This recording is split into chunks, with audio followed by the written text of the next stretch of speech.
So my name is Milena Nikolova. I'm a behavioral scientist and I work with Behaviour Smart, where we bring insights from the field of human behavior, human psychology, in order to make climate action more likely and more effective.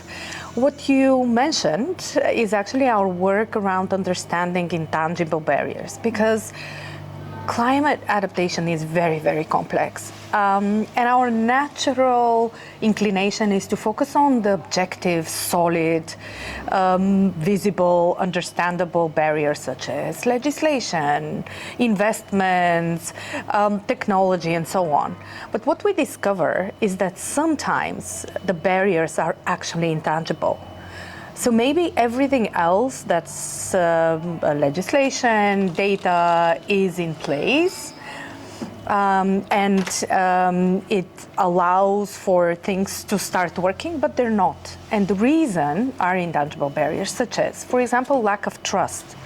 So trust is one thing that very often comes up in the conversations around this, where, for example, insurance buyers or the likely insurance buyers should be motivated to buy insurance in order to reduce their risk, yet they aren't, simply because they mistrust the insurance companies, they mistrust the information they have.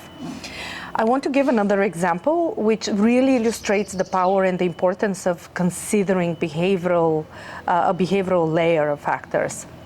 And that came up in our work with farmers in Croatia, where we were looking specifically at understanding why is there such a big gap between the real risk of natural disasters, which endanger their crops and their livelihood really, and their perceived risk, the risk that they perceive exists. And how can we close that? And what we established is that when insurance companies go to them and tell them, give them objective data, they mistrust that. But if exactly the same information is presented by the Farmers Association, which they trust, then they actually immediately are much more inclined to take action and accept that higher risk is part of the reality and explore what are the solutions. And just to add a little bit of objectivity here, I want to say that we actually had a third group in our experiment, and we tested the same information through media source, a trusted media, and that didn't work. Media is not sufficient in order to change perception. So the source of information and the way that information is presented can play a huge role in engaging farmers or businesses or individual homeowners in more rational actions to reduce risk. And what were the keys? For instance, I remember you presented visuals, stories. I mean, that's interesting for me because that's my job. Of course. But obviously, but you also mentioned about framing of the messages. Absolutely.